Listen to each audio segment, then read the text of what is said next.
Welcome, friends, to what I think. I've been looking forward to this one for a little bit. Shout out to Fred for, it's funny. I was saying that I was recording another one with Fred, and my wife goes, "Oh, so now he's not just an acquaintance. He's like," and I'm like, I'm just a second podcast with someone. Like, don't, don't read that much into it. Like, calm down.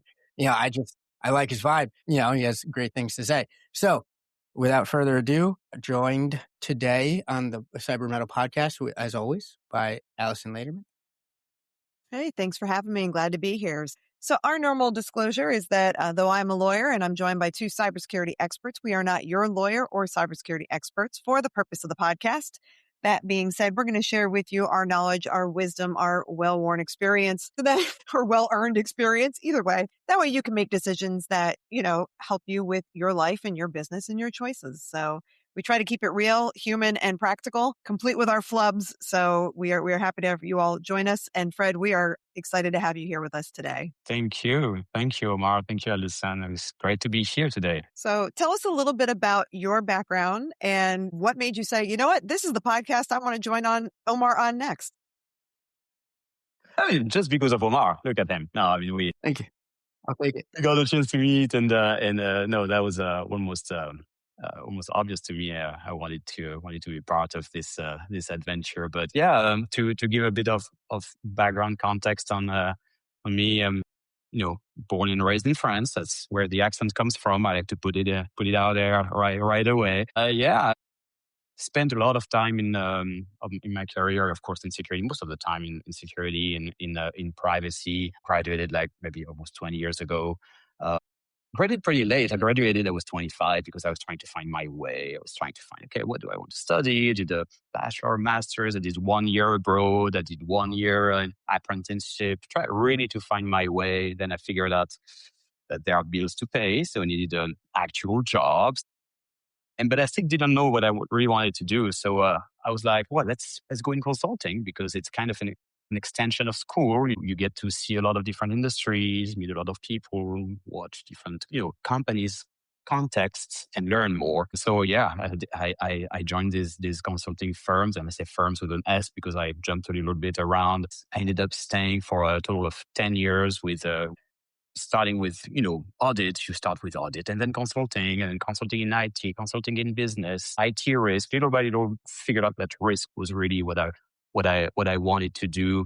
I moved to the US 10 years ago, almost 10 years ago, almost my 10-year anniversary in the US. Really exciting. Continued a little bit in consulting and then got to a point where, there's this kind of ceiling that it's either you go above or not. And mine, I was just hitting the ceiling. The ceiling is called sales. And I'm not a salesperson necessarily. And so in this industry, if you don't like really to sell, you know that you have to find another way to bring value to IT, to cyber, to security. And so I moved out of consulting, joined first a World. I mean, it was the World Bank. So I was trying to figure out how to describe the World Bank, but I joined the World Bank, and then I moved to another job, and finally ended up where I am today. I'm working for a global company, public company based in the US.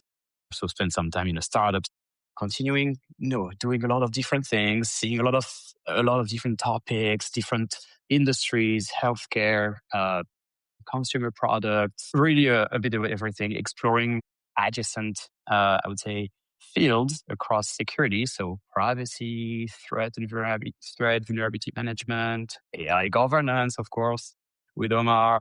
And it's really at a point where I'm feeling that I'm a learner, a builder, an all-around player. That's why I have this guy over there. That's kind of the all-around player concept is really something that I like, and yeah, that's pretty much about me. I love it. I'm a fan of, we say the jack of all trades, right? Where you've been able to look and access and work in different areas, as you mentioned, kind of in the green room, as we call it, right before the show, about being a generalist in some of those areas, but yet it's a generalist in some very specific areas. I mean, you've named some pretty nuanced areas when you get into privacy and AI governance. How has that experience of being able to see all of the different parts helped you in that progression of your career to be able to do a little of everything, but do a little of everything pretty well? Yeah, that actually, I think that that helped me in organizations that were looking for this type of profile. Because I mean, there are organizations that are looking for absolute experts at certain fields, and there are organizations or leaders. And I'm blessed to be to be working with leaders above me that continue to coach me into adding pieces, blocks to my portfolio of things that I like to do. I think I can do that helped me because I was able to find these people that were open to the idea of that saw the value of folks that can connect the dots and that can be bridges. That's what I like to think, kind of being a bridge in an organization, connect different. I wouldn't say silos, but eventually that can become silos. But connect different teams, connect different peers, connect different individuals, making this blend all this and making it bring value to the eventually to the organization. I love that you brought up the silos piece because Omar just posted an article earlier this week that he had written about bringing the silos together and making sure that there is that Great. communication to across the different areas and the importance of that. I figure, Omar, why don't you give a little more explanation on the convergence? But I think it's worth it because I think Fred's a great person to kind of delve into that with. Sure. I just got frustrated. I just got mad. It was it's one of those things where, and I think Fred, being kind of positioning yourself as that generalist and kind of showing that progression. One of the curses there, right, is that you do end up seeing a lot of different things that maybe necessarily if you just came in and presented as I'm the InfoSec cops, right? Like versus I'm here to help. I just happen to have, cyber as the tool in the toolkit. And I think eventually just, not quite as long in the career, but like 12 years in, you see things and you start getting, I think, frustrated, maybe weary, right? Like your soul starts dying a little bit of like, why can't we fix this? Like we all collectively know, like if you individually went to different silos, as you said, and go, is this what we want to do? Is this what we want to support? Is this, what we want to sign off on as this is what we, our 9 to 5 is? They'd say no, but then you get them all in a room together and suddenly nobody says anything. And then, at least in my niche, right, from healthcare, that can have some pretty dire consequences, right? It's not minimizing, any other spaces because risk is risk, privacy is privacy, data is data. But I just love the concept that we kind of broached a little bit on a prior podcast together, and where it's really great to hear because I had a similar kind of background where like I got to school early, messed around a bit, and then figured out, right? Like, and I can hear my mother in my head, saying in Spanish, right? Like, just get your feet under you, right? Like, figure it out. Like, you have a couple mulligans, right? You're young but like, yeah, basta. Like, what's going on, right? Like, what are we doing? And then, like you said, right? My first undergrad degree was philosophy, and I faced the same issue where it's like I like to eat food and buy things and, and just own, like, not a lot. I'm not greedy, but I like to eat regularly and own clothes that don't break. So, but it's funny because I find myself going back to that well more now at this stage of the career than I would have really, if you had asked me 5 years ago, would you be tapping into the philosophy or like the epistemology aspects of your studies and starting to put pieces together, I would have been like, listen, I'll read that on the weekends, right? With some nice coffee when I'm trying to feel like a whole human versus just a cyber person. But to your point, Fred, like you're going a bit more, like, I love it, right? You're going a bit more provocative, which are like, might be time for the revenge of that generalist. 100%. I mean, we've been in and I when we say revenge, it's always a bit, I like it because it's provocative. But that being said, it's not to I'm not throwing the stone at what happened and why we're in this situation today in the security teams and across in any organization. I mean, there are silos. There are because there was a need for experts. Right? I mean, experts create silos eventually, right? Why? Because you had all these new technologies coming, or the cloud stuff, or the SaaS trend that created complexity, a lot of complexity, even like chaos. Right? Everything was very manual, and so when you have chaotic organization or place and a lot of needs for new technologies, you bring experts. So you start to value or glorify the concepts of expertise, and you become very heavy on experts, heavy on execution. But this is required, and that's fine. But I feel like now in the past, maybe scary because probably in the past 12 months or 2 years, maybe tops, you have a shift, a radical shift where are not as needed because execution is being handled by handled by AI. AI is compressing everything, and we talked about it last time in the last webinar. But compressing the life cycle, everything goes faster. That means it removes a lot of bottlenecks, a lot of friction. And when you don't have friction, execution goes faster. The need for experts is decreasing, where what is going to be more valued and needed are going to be folks that can connect the dots, connect things together. That's where I'm like to be not going to make a lot of friends if I say this. It's not that the work is not gone. I mean, security, in the security space or privacy space, the work is not gone because of AI.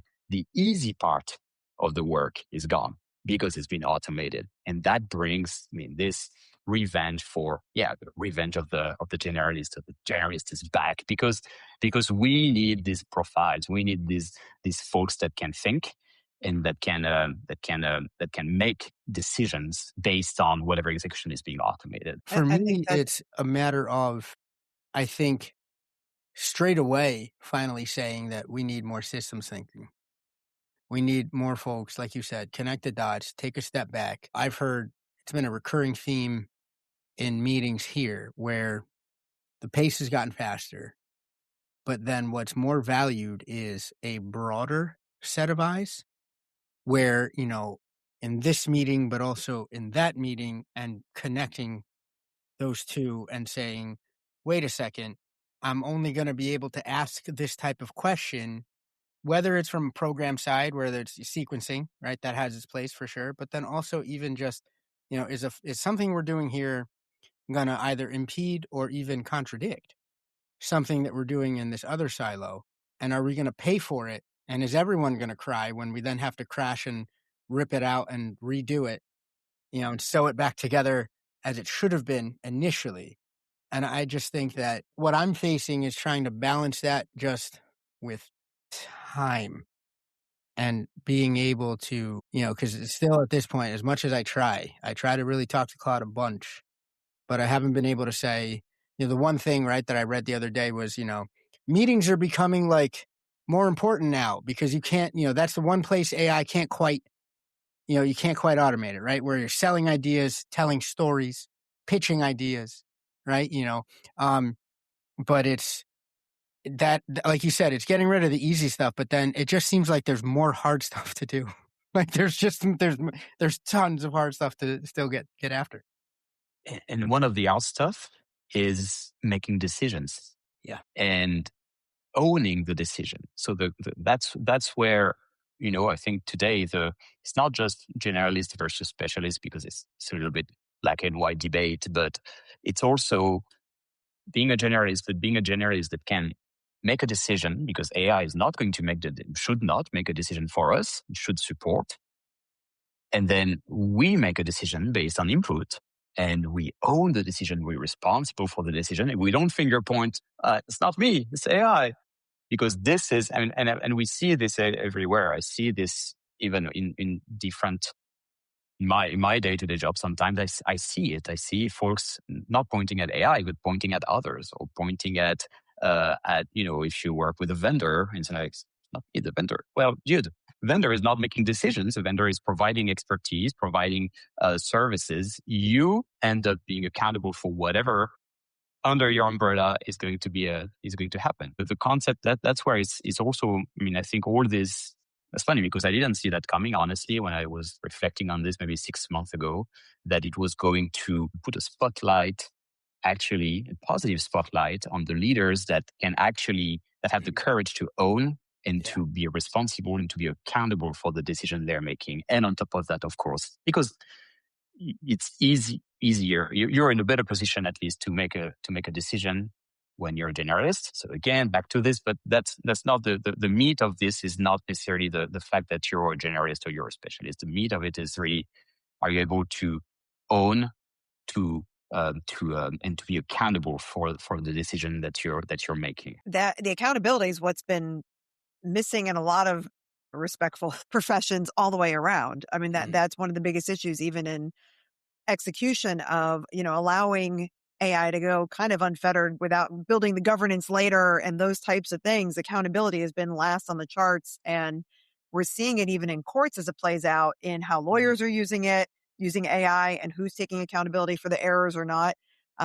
When the court, when pro se people are using it, when businesses are using it. And it would be nice to see the accountability take forefront as that leadership skill, because I do think that's something that has been, I'll make no friends on this either, but I think that's something that's been sorely missing in a lot of organizations for a long time, right? There's always been that lack of buck stops here kind of mentality. There's definitely been, this person did it, this person did it. Oh, the vendor, just like you said, the vendor did it, the dog did it. I own that. my homework. I own this slice of it, right? But I don't own, right.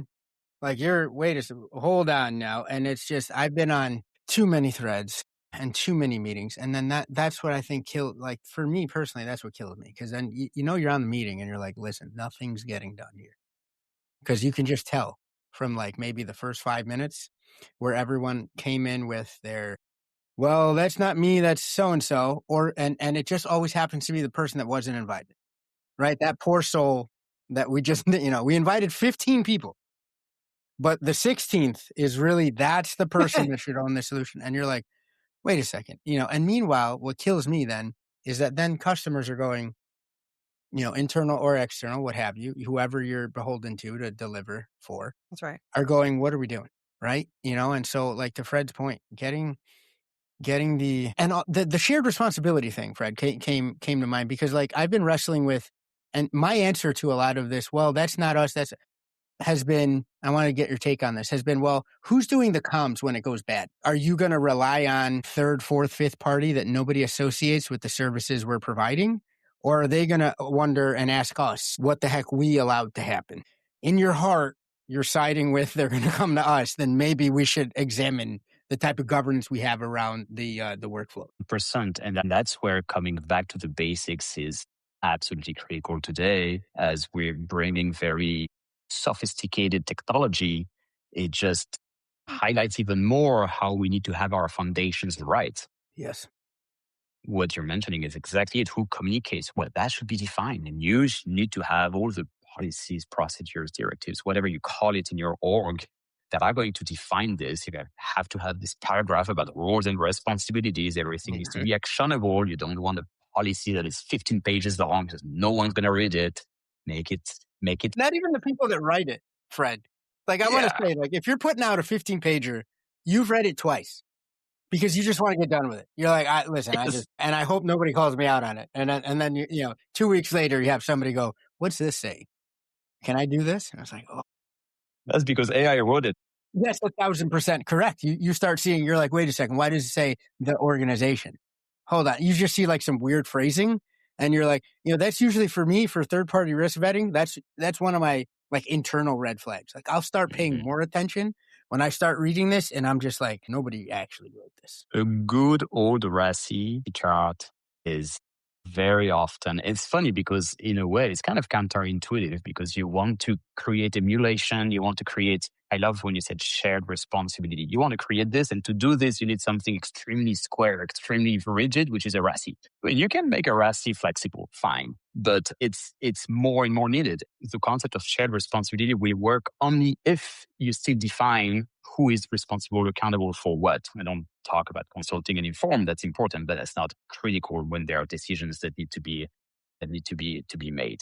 But yeah, it's a very simple. Sometimes when I'm writing policies for my day-to-day job, I'm sometimes getting rid of the roles and responsibility paragraph and just plugging there an Excel table, very easy, 5 columns, 6 rows, and that's it. That's it. You make it simple. So do you find, you had mentioned earlier about, more people in the organization needing to make decisions, right? And that type of stuff. Are you finding, because of how many decisions we as humans make on a daily basis, that you're seeing decision fatigue and they're needing a bit more guidance as to where their decisions really need to be and where, it's best to stay out and leave that to somebody else? Is that kind of where that's fitting in with the RACI? Yes, but I think the RACI should not be invoked so many times. I think there's not so many decisions that are taken every day, I feel. Like a decision in my mind is more like a vision. Okay, let's go in this direction. And then you execute along this. And so if the target is known, if you know how to get from point A to point B and you know the path, that's the decision. And then along the way, of course, there's going to be decisions that have to be taken, but mostly actions. And these actions, though, are the ones that need to be governed by a RACI. But I think that the decision making point, it comes back to the courage of leaders to make decisions, to feel empowered as well to make decisions, and not just because they have experience, but just because they can connect the dots, and they're trusted by their leaders and their peers. So I think a RACI will help you on a day to day, but at the end of the day, you want a vision. You want to where you're aiming. I think that one of the things that I didn't appreciate, because I had a love-hate relationship with RACI charts. I love them now, right? But at first, I said, oh no, because then it always seemed, and now I realize that that's a feature, not a bug, but it always seemed that once you put one out there, that's when people suddenly started answering on emails and suddenly started going, oh, no. Like you mentioned the courage to actually, own something. Sometimes like there was not even courage to say that's not me, right? But you put a RACI on an official document that's going through the governance process and going to get stamped by the org.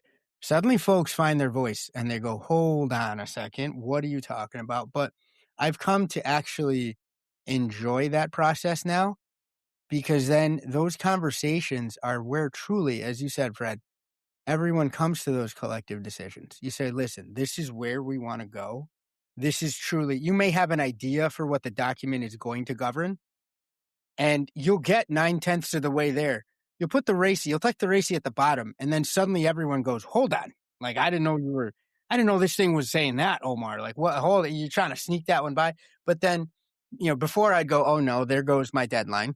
Now, I almost like invert that process, right? I go, let's start with the RACI, and then I can write the policy, because like, why waste the time? And the time you put in and the understanding that you gain, right? Because I found that like I'll gain operational insight from folks on the ground of like, oh no, that's not how we patch. But hold on, the policy says this. We're like, yeah, we realize that, Omar, but this is how it actually gets executed. It's still within what the policy said, but this is how it goes. So we own this, they own that, right? You invite that conversation. But as you said, it's having that courage to actually mix it up and get into those convos. I don't want to say the term safe space, right? Because I feel like it's abused in a lot of ways, but like having an area where then, hey, no one's going to blame anyone. We're just talking about how it is, how it should be for a different call. Let's hash it out, right? RACIs I start with them now, Fred. Yeah, actually, I should try that. It's pretty cool. I never thought about starting from the RACI, but I'll try that actually. We need it, but I think the policy is part of these foundations that I mentioned earlier, right? And it's funny because my boss has coached me recently on a very practical aspect of a policy, saying, "Well, if I can't enforce it, that should not be the policy." I'm like, that's simple, very simple advice. And then I revised everything around this comment. I realized I made a lot of edits in my draft just because he told me that. I was like, that's brilliant. That's exactly what you said, Omar, earlier, right? I mean, you talk to the guys who patch, and you realize that whatever is in policy is not what they're doing. So why would you mandate people to do things a certain way or mandate a certain direction if you know that they won't do it? It's just literally you're going to be failing your principles directly. That's another nugget of wisdom that I got recently, and so if you that helps as well, figuring out there. I think there's not a lot of things to keep in mind when you draft a policy, right? One, it has to stay within 3 or 4 pages, tops, a RACI. And 3, just make sure the language is not too rigid and not pushing you to operate in a certain way where, one, you can't because you don't have the budget, you don't have the people, you don't have any type of constraints, and 2, you can't enforce it and you can't monitor it. If I say, well, these vulnerabilities need to be patched within 30 days, and I know for a fact they won't do it, or I have no idea, well, it's not the right example, but I have no idea how to monitor this, whether or not we are compliant with our statement, just rephrase the statement. But get this right, get one of these, that's one of the pillars of your foundation. And then once you get everything right, and that's only one, right? There's so many, but that's one in the governance piece. And then you can start building your house. But if you get one of these foundations wrong, the house is going to either collapse, or you're going to have to fix the foundations once the house is built. And that's going to be very expensive. There you go. Yep. Money, resources, time, frustration. And also, there's something to be said about it wears away at the political capital of the governance function. If you walk in like a joker and you're going, this is what ISO says, or this is what NIST says, and that's the law. Mm-hmm. And I've seen this. I may or may not have been this person at the beginning of my career. So 12 years ago, right? Young Omar coming in going, we're going to fix the world one policy at a time. And then everyone goes, that's cute. I may or may not have, Fred, been one of those people saying, crits, highs, and mediums, 30 days, right? No change for tier, no. And then, of course, the people doing the work going, okay, that's nice. You erode the credibility of the office such that then you're not considered a true partner. You're considered, part of like the corporate suit type function that is disconnected from actual technology and solutioning. And once you lose that, it's incredibly, you're going to have to do like 6 things to rebuild it versus just coming in with a little humility and saying, well, this is what I'm thinking we should get our arms around. Tell me where I'm dumb. And then I'll rewrite the thing, right? Once I started changing my approach that way, people didn't believe me at first. They're like, this is a trick. This is GRC trying to catch us on something, and then we're going to get written up for it later. But then eventually they realized, and then, what started happening later on, a few years in after, gaining some trust, folks started then coming to me and saying, hey, this is out of bounds. I know this process is completely outside of what the vision is, as you said. And then they're partnering with you to either change the process, we can change the policy, maybe a little of both. And suddenly, we're again not lying to outside parties when we say we do a thing. I did that too. I did that, coming with very strong principles just because you're a young professional learning all this and you feel empowered because you finally read all this stuff. That works in certain situations because you need sometimes this card in your sleeve, but you should not abuse it. It's the law. But that's exactly. But we confuse most of the time. We confuse compliance with risk. We also confuse what an audit is. That's one of my other big things. It's like an audit. Everyone is only swearing by the audits, but an audit should not fear an audit because an audit is like an exam at the end of college, right? So if you studied well during the few years you were in college, go to the exam. Easy, right? Maybe you don't maybe not get an A+, but that's fine.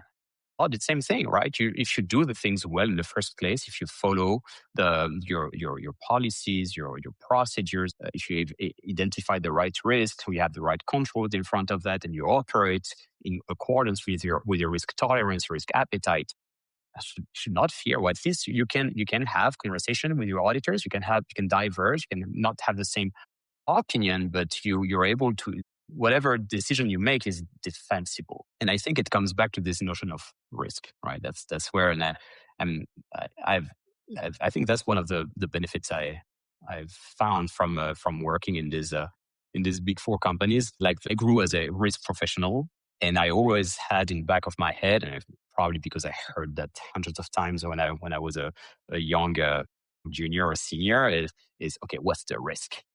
what is the risk? And every time when you read, like recently we were having a conversation on a specific requirement within PCI DSS and realized we have to do this and this and this. We have to inventory all that. It was literally dizzy when I was seeing all this, because I was like, that's new. That means we were off track during the previous years, and the amount of work to come back on track was almost depressing. And then I was like, okay, hold on a second, what's the risk? What are we talking about? Are we scared about that type of data, or is it specifically placed in the CD, not getting out of the CD? What's the risk? We strike that out after taking a step back and thinking about the risk and looking at it from a business perspective as well. That's where, the leaders and security have to be no choice now, right? You have to be more and more connected with the business. And I can't remember who said that to me one day, but the CISO is a risk professional with a business acumen. That doesn't even, the definition of that role was not even mentioning security. Security was literally just a variation or a flavor of this, but it was your risk professional serving the business. Like, that's fascinating. And that's where we need to go. That's where we need to have, again, this generalist wave that comes back and going to collapse all these silos, or at least maybe bridge the silos first. So that's where you know me, Omar, right? I'm very optimistic, and I'm sure we're going to get there. But it's going to be maybe painful at some moment.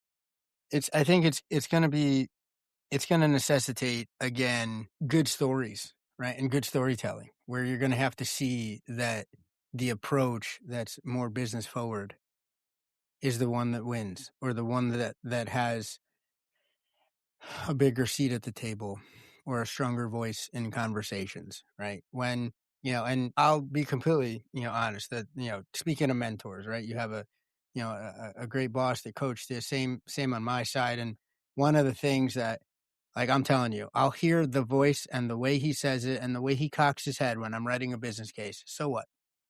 Right? Like, I'll write it and it'll be technically proficient. I can't shake the academician in me. So, like, I'll bring in citations and he's like, oh, that's nice. Right. And they're very nicely arranged at the bottom of this thing. And then, like, once he even gets into, like, I'm like, dang it, Mike, I know what you're going to say. He's like, then good. Now I don't got to say it. And then come back to me, take another turn at this thing and come back to me. Also cut it down, right? Doesn't need to be more than a page. If a business case needs to be more than a page, it's a project plan. So it's like, come in, understand where you are, understand the risk that you're proposing that we need XYZ to address, whether it's a new process, whether it's more spend, whether it's more people or reorganization of things, what have you. But again, the so what? What will the business care about? What are we promising the business with what we do? What are they maybe not even, there's the explicit things you put in a charter, you have your metrics, you report, but we're also, like, we're getting deeper now, again, with his coaching. What are the implicit things? What are they in their business day to day going to just naturally expect that we do to support them?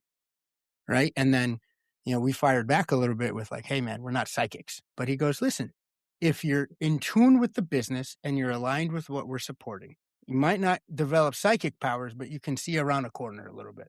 And that, for me, is like you said, what's the risk? So what? What do they care?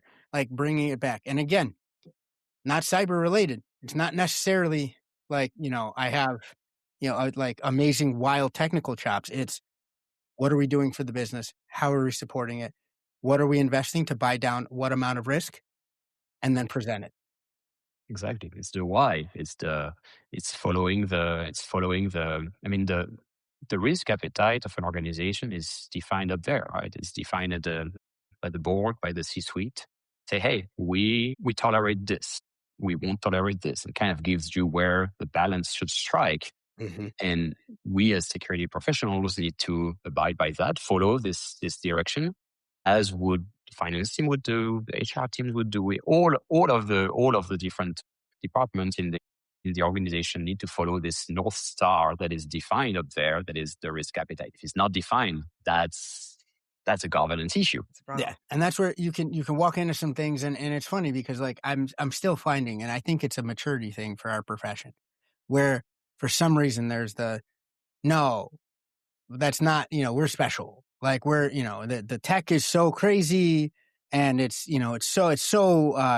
so fast of a pace. And no, listen, all right. The CFO talks money to support the business, right? Head of HR talks people to support the business. Head of enterprise risk talks risk to support the business. It's fun, right? Like I'm sure this could have been a different podcast where we just like nerd out on cyber things, right? Like if we like, that's that, there's always a time for that, I think. But in terms of like what you're doing to be a better professional and to create a better organization, or department within the organization that you're serving, you need to bring it back to that. And that's why, to your point, man, I love this concept of you need those generalists having the wide view. And to help it make it simple. Yes. Because that's when you're deep in an expertise that it's hard sometimes, I think. I'm not an expert myself, but I assume that when you're deep in an expertise, it's hard to take a step back, because if you take a step back, but you see, the only thing you still see is your area of expertise. You take a step back as a generalist, you see the rest, and it helps you coming back to simple things. And was going to say no drama. It makes me smile because I have this little consultancy that I started on the side. It's called Zero Drama Security, because we don't need drama. We need things to be extremely simple. We need clarity. We don't want chaos. So from chaos to clarity, how would you go there? Simple things. Back to this concept of a simple policy, a simple RACI, a simple risk mindset, and connection between the business. I mean, everything makes sense. And what I'm glad, I love it, actually, that AI is actually one of the accelerators of this. Something that I've always thought about. I always was deeply, deeply convinced that the generalist path is the one that helps move the needle in a lot of situations, and that I'm extremely glad that AI is putting the AI trend is putting a spotlight on this and helping move the needle by automating the execution. Then you can relieve a bit, remove the stress from that space, and take the time to look at the rest, and look at the rest by taking a step back.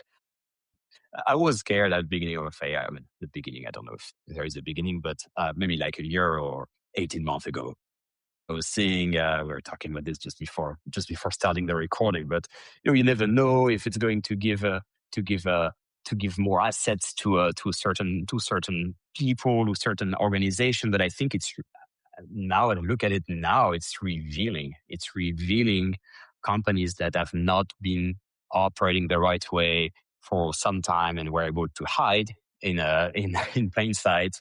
It's revealing, it's exposing certain companies, it's exposing certain people to certain professionals. It's more important than that. It's putting the spotlight on the companies that did their homework well. It's put the spotlight, and that reveals and exposes also the professionals that are trying to make the right thing, that are good citizens, that have shared risk, that enforce shared responsibility, and that are trying to not being players for themselves, but play for the company, play ball. Be all around players, right? I'm bringing it back, man. Like that image in the background, right? Where that's always usually for me, right? On a side note, in terms of like who's the greatest of all time, I'm like, listen, if you can't tell me someone who can win championships, play offense, but also was an absolute demon on defense, I need both. Mm-hmm. I can't. Don't bring me this James Harden nonsense, right? I'm sorry to any James Harden fans out there. All right, he looks amazing with a beard. He should never shave. I just want to also say that I've seen it without, and it's like, who is not the same person? Put that away. Get a hoodie on. Put a bag on. And also he doesn't play defense, right? It's one of those things where it's just like, listen, the two-way player, but Alyson, this is. I'm so glad we were able to get on with Fred, because he's articulated a lot of my feelings and thoughts in terms of like where you fit into the arena and where you come in to the space, right? Because there's forgive me if I hope I'm not giving away too much, but sometimes you have that imposter syndrome. Everyone does. And then what Fred is saying in terms of coming in with the why and the holistic vision and bringing in, a lot of, to use the AI terminology, right? Transfer learning, right? You were great at another area. You don't then just stop being able to be great at other areas, right? Or I just learned this, I can't learn anything else. So like your approach, and I think it's needed in terms of where the industry is going now, right? So like when Fred says Revenge of the Generalist, I'm like, yeah, no, that's my pal Alyson. Like it just really. Yeah, I've always been that generalist. That's the weird thing, but it has served me well in the field. So I have also bounced around in different practice areas within the law, right? And so when I'm able to work with the businesses, ultimately it's like, well, I can talk to you about personal injury, I can talk to you about property damage, I can talk to you about employment law issues, I can talk to you about commercial litigation, I can talk to you about intellectual property. Which one do you want to start with and how is it going to affect you and your risk? And now adding cyber, of course, and governance and all those pieces to it. So to Fred's point, my goal is always to take those complicated concepts, which law can be, and make it something that is palatable and something practical that they can actually understand and then apply to their business. Because like you said, nobody wants a 15-page policy. Nobody wants something they don't understand. And if they don't understand it, they can't apply it. You want them to take that ownership and to say, okay, I get it and I'm going to follow it. Just to have the paper, as Omar always says, just to have the paper is nothing more than theater or birdcage linings, as I say. It doesn't do you any good if no one's following it. You might as well just wipe with it. So not to be completely crass, but no, I've always been that weird generalist, but it's interesting that you're saying it's a time for generalists, because I can tell you in the legal field and looking at job postings, there's a lot more specialists that they're looking for. I just want this nuance. I just want this silo. And it's fascinating to see that kind of right where you're looking in on the cyber side, we need to have it a much more, let's look at the pieces of the puzzle. Now let's put it together and see how they all fit and what the big picture looks like. And does it match the box or not? Right. You ever do those puzzles that actually don't tell you what it is? Like the box doesn't match the inside and you've got to figure it out as you're putting the puzzle together. I set And you those have on no fire. guide. No, I set like if I'm a very visual person, if I can't, if you tell me I'm putting together a brown horse, right, and then I got a gray donkey, I'm writing a letter. I'm getting like someone's catching these electronic hands. Like why would you do this, right? Like there's no, you're the devil. You know what? Some businesses turn from brown donkey to gray horse, and you've got to, or whatever, one to the other, right? You've got to be able to shift to that. I didn't know you were going to mention all birds, right? I didn't know we were going to throw it back to, we were going to bring up, all right.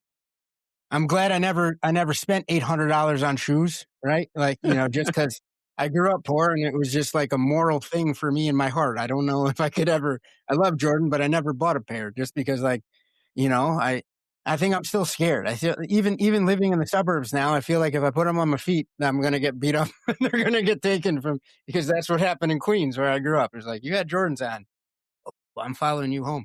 No, but like, like and again, it's to be even-handed here, right? Truly, AI does democratize, those barriers to entry, right? It allows you, it opens the room for the generalist to take their seat back at the table or not get, put on, I don't know, like food duty or whatever. I feel like there was like 3 years there where it's like, please take orders and please leave the room. You're not specialized enough to merit a voice. But there is the flip side. Right. And I think the BS detectors, right, have to be on still at this point in the evolution of the tool set to understand and to go, hey, this might be, it's a wild time, I think, to be in the space. It is. And I always hear, when we say revenge of the generalist or being able to make decision, execution is going to be handled by AI. No need for folks to no need for expert. Not what we're saying, but need for expert is decreasing. I think, of course, it's bringing a lot of conversations around what about our junior folks? What about the folks that are at school trying to learn cyber? What about the future talent? Right? I mean, hear about this talent gap. I mean, we keep hearing about it, and every time I hear talent gap, I'm like, oh, no, it's not a talent gap. It's a gap in terms of how we develop our talent. That's completely different. We are completely shifting everything, and we need to adapt to this.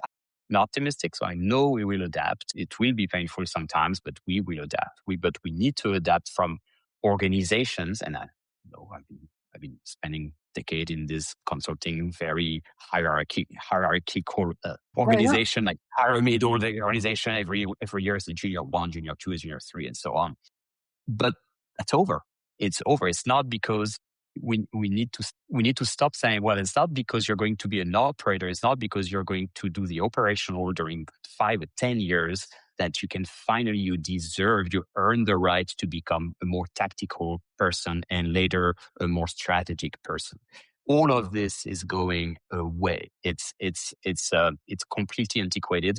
The mindset now is more, I think, because we're removing a lot of the execution and delegating it to AI. We need folks that understand. We need folks that are open-minded. We need folks that connect the dots. And you don't need to have done like 10 years of help desk to really understand what is the risk. The question is going to be, how do we coach these future generations to think risk, to think business, to think mostly a risk in business, actually. And I think this gap, I keep hearing talent gap. I'm tired of hearing this. It's more that's how we are going to coach the next generation of leaders. And the next generation of leaders, they're here, that ride on our heels, and they want to learn fast. They want to grow fast. And if we don't trust them, we're going to get to a very painful point. So we need to embrace this change. Talk a lot about this, and again, that's something that I'm feel blessed to be at that time with AI. It was always something that I've thought about, and I've thought in the past a lot with folks in the different companies I've worked for, where you can be promoted only when you prove that, or when you are acting as. And I was like, no. Promote the person. They're going to operate at the next level. They're going to learn by doing. And suddenly, AI is accelerating, I think, all the workforce trend towards this, where we're going to learn by doing. You have an incident that comes in, and we're going to have very junior folks or people with no experience, again, quote unquote, that are going to handle them and learn by doing. And that's amazing. That's an amazing opportunity for And that is exactly why we created Mettle, because a lot of those experiences didn't exist. We're finding there's not enough of those opportunities. And there are so many people that fit in that category of, I just need a chance to practice my skills. Let me in, let me have some, supervision. Let me have some mentorship in here, but let me have some real work with real consequences so I can get some real skills and do the real job. And, having seen that was what was missing, as you have articulated here, that's why we created the nonprofit, to be able to create those entry-level jobs with the guardrails, with the skills, with those that have worked their way through, to make that space. So we don't have that crisis later where we turn around and go, wait, where did the workforce go? Because we only hire a certain level and above and don't train and bring in those hands-on opportunities for those folks that are transitioning in or entry level from, whether it's military, civilian, or career changers from philosophy into cyber, or, just getting out of college saying, I want to get my hands on this. I cannot tell you how many people we've spoken to actually twice in this week alone, that their undergraduate degree was theater and then went into cyber. And I want to say, two different high-level experts at this point. It's great. And good. It's like, and listen, really good. Yeah. Like, I don't want to be pejorative about theater. I can be pejorative about philosophy because I have one, but I also kind of don't want to be like these areas, that expertise, that transfer learning that's possible. And you bring that over to this field. Well, all think three about people on this podcast know. Like, exactly. Like theater, It's why wouldn't I storytelling. want a It's theater person communication. Right. communicating, coaching me on social engineering and how to counter that? Why wouldn't I? There's skills that other, like you mentioned, Fred, adjacent areas, and then maybe wholly non-adjacent, right? Even tangential, but we need the help. What baffles me is that, like you said, both of you said, talent gap, and that's nonsense. What's going to stick with me, I think, is we have to then create lanes where we can then trust, as you said, Fred, trust the folks, come in, set them up, start them, get them real hands-on. The apprenticeship concept is it's near and dear to my heart, right? It's one of those things where, like, how do you not, I don't understand. Like, there's no, even back then when I transitioned, I probably maybe shouldn't have, right? I got in through like a network, like a knowing someone, and that got me the big break. And then, of course, like I just put my head down. You can ask my wife. There's a whole story of she thought I was seeing someone else because I just dedicated my time to just learning and studying. And she was like, son, I thought you were cheating on me. I was like, sweetheart, no, we just stopped hanging out on the weekend. I was like, I was learning cyber. She's like, I know that now. You didn't tell me. And so, but like, how many of those stories do you hear now? Almost none at all. And I think we have to reinvigorate that space with those opportunities, or we're all going to be running a pack of agents and wondering where all the people went, right? In 5 years, 10 years, that's what, like, I don't know about you. Like, I'm not anti-agent. I think there's a space for them, but like, I also kind of like working with humans too. Like, it's kind of a thing I have, and it's like something I'd like to continue to do, and understanding that there's folks that just want the chance. Just Yes. give me this chance. If I screw up, help me, coach me, teach me, right? And it's like a lot of people at our stage are in the field forget how it was trying to break in. And it drives me nuts. They want the chance, they want the trust, and they Yes. want it fast. And Yeah. they have to have it fast anyway, because now a lot of the execution is handled. And so, I don't know, I never thought about this, but a weird thought I have is, like, in 5 years from now, we're going to see a lot of CISOs that are 30 years old, because the of how you gain experience is going to be, I think, a function of how we accelerate the execution.